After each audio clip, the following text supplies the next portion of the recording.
नमस्कार साथियों, स्वागत है आप सभी का हमारे YouTube channel the teacher group पर।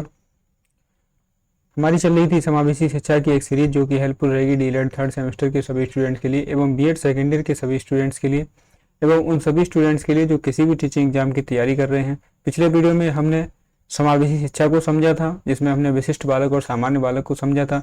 विशिष्ट बालकों में हमने दूसरे वीडियो में प्रतिभाशाली बालक को समझा था और ये हमारा सेशन 3 है, जिसमें हम मंदबुद्धि बालक को समझेंगे। मंदबुद्धि बालक की विशेषताओं को समझेंगे। मंदबुद्धि बालक के लिए किस प्रकार की शिक्षा व्यवस्था करनी चाहिए उसको समझेंगे। विशिष्ट बालक में हमने आपको 4 प्रकार बताए थे, पहला प्रतिभाशाली, दूसरा मंदबुद्धि, तीसरा पिछड़े और चौथा समस्यात्मक। तो आज हम मंदबुद्धि बालक को डिस्कस करेंगे। मंदबुद्धि बालक से अभिप्राय ऐसे बालकों से है जो किसी शारीरिक व मानसिक विकृति के कारण अपनी आयु स्तर के अनुसार किसी कार्य को करने में असमर्थ होते हैं। विकृत मतलब होता है कोई समस्या हो गई, कोई कमी हो गई या कोई बदलाव, शरीर में कोई ऐसा बदलाव हो गया जो उनको किसी काम को करने में असमर्थ बनाता है। जैसे किसी काम को जो एक सामान्य बालक है जो उस काम को करने में आसानी से कर सकता है, उस काम को, उसी काम को करने में मंदबुद्धि बालक को असमर्थता महसूस होती है, करने में सक्षम नहीं है। इस बात को डिटेल में समझने के लिए एक परिभाषा देखते हैं। मंदबुद्धि बालक, जिन बालकों की बुद्धिलब्धि 70 से कम होती है, ऐसे बालकों को मंदबुद्धि बालक कहते हैं। ये कहा है क्रो ने। दूसरी परिभाषा देखते हैं, मानसिक अल्पता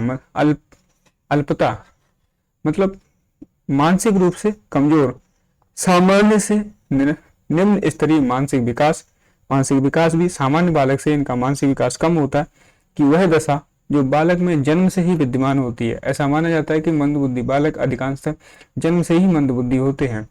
यह प्रारंभिक वयस्क अवस्था में उत्पन्न होती है तथा मुख्यतः सीमित बुद्धि एवं सामाजिक पर्याप्तता के द्वारा परिलक्षित होती है। ये पेज एक मनोवैज्ञानिक हुए जिन्होंने ऐसा बताया है कि मानसिक अल्पता सामान्य निम्न स्तरीय मानसिक विकास की वह दशा जिसमें जो बालक में जन्म से ही विद्यमान होती है या प्रारंभिक बाल्यावस्था में उत्पन्न होती है, मुख्यतः सीमित बुद्धि एवं सामाजिक पर्याप्तता के द्वारा परिलक्षित होती है, मतलब सीमित बुद्धि या पर्याप्तता के कारण दिखाई देती है। बुद्धिलब्धि की बात की जाए तो इसको हमने तीन तरीके से वर्गीकृत किया है। पहला, मानसिक दृष्टि से पिछड़े बालक की IQ 70 से कम होती है।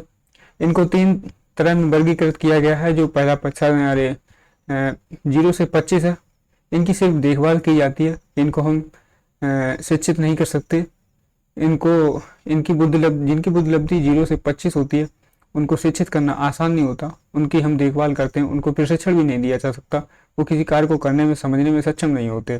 दूसरा है जिनकी बुद्धिलब्धि 25 से 50 होती है, उनको हम ऐसी कुछ लाइफ स्किल्स सिखा देते हैं जैसे कारपेंटरिंग, पेंटिंग और सिलाई, बुनाई, कढ़ाई, जिससे वो अपने जीवन का निर्वाह कर सकें। जिनकी बुद्धिलब्धि 50 से 70 होती है, उनको हम शिक्षित कर सकते हैं, जिसके लिए हमें धैर्य बनाए रखना होता है।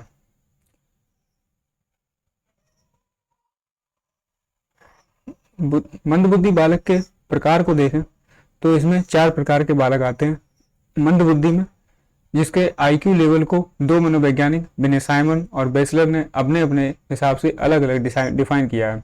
पहला है कि अत्यंत गंभीर मानसिक मंदता, मतलब जो बहुत ही गंभीर रूप से मंद बुद्धि वाले बालक हैं वो 20 या उससे नीचे होते हैं विनय साइमन के अनुसार। लेकिन बेसलर के अनुसार वो कहते हैं कि जो उनकी IQ 25 या उससे नीचे होती है। गंभीर मानसिक मंदता मतलब ये उससे थोड़े ठीक होते हैं जो अत्यंत गंभीर मानसिक मंदता वाले बालक हैं। इनकी बुद्धिलब्धि 20 से 30 होती है और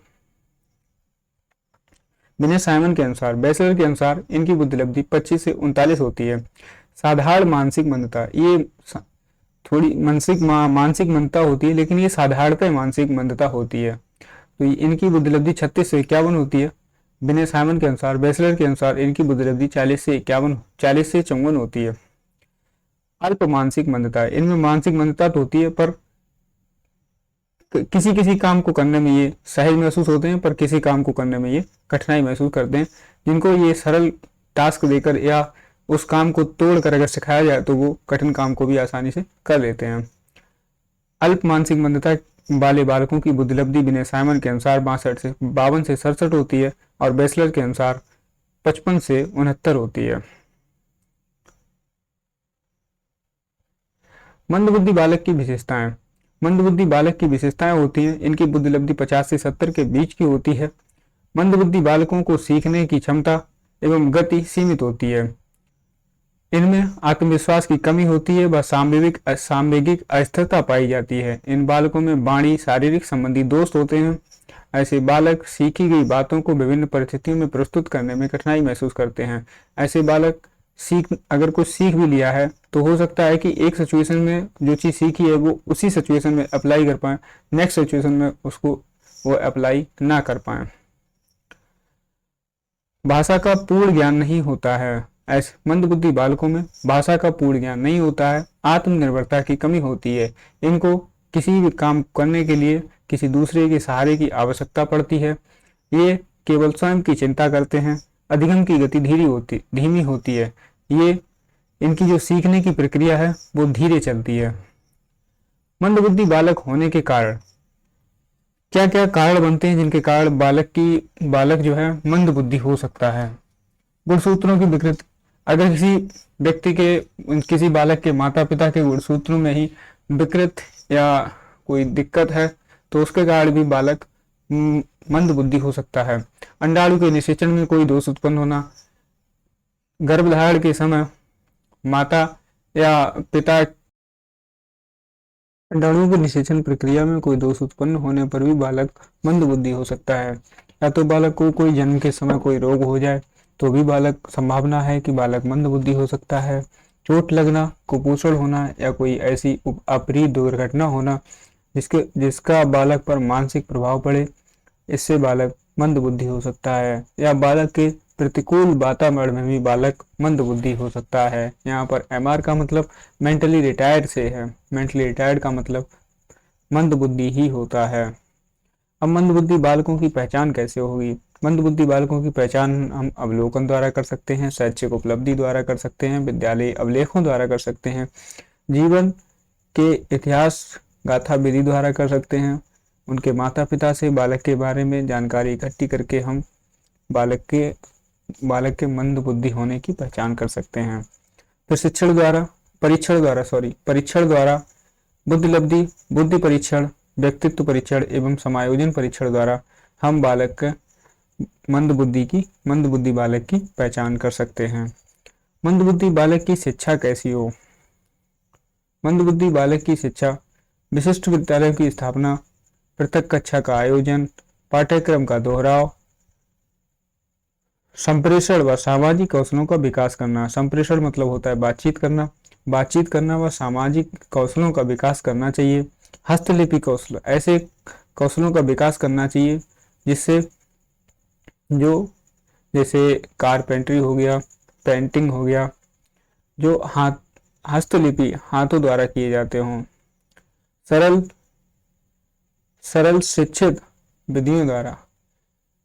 विधियों का प्रयोग करना चाहिए। शिक्षक को मनोविज्ञान का ज्ञान होना अत्यंत आवश्यक है। शिक्षण की गति धीमी रखनी चाहिए ताकि मंदबुद्धि बालक जो है उसको समझने में कठिनाई ना हो। प्रेम, सहानुभूति, उचित व्यवहार अपनाना चाहिए ताकि बालक विद्यालय के वातावरण में आसानी से समायोजित कर सके। कंफूसी के शब्दों में मंदबुद्धि बालकों के शिक्षकों को उनकी शिक्षा देने के लिए विशिष्ट कुशलता और प्रशिक्षण के साथ साथ धैर्यवान, सहानुभूतिपूर्ण होना चाहिए।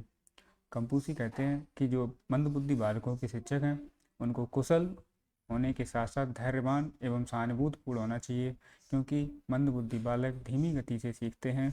तो हमें धैर्य के साथ मंदबुद्धि बालकों को शिक्षा देनी चाहिए। ये था हमारा सेशन मंदबुद्धि बालक पर। यदि सेशन पसंद आए तो लाइक करें और इम्प्रूवमेंट के लिए कमेंट करें, दोस्तों के साथ शेयर करें। अगला टॉपिक होगा हमारा पिछड़े बालक पर, जिसका नोटिफिकेशन पाने के लिए चैनल को सब्सक्राइब करें। धन्यवाद।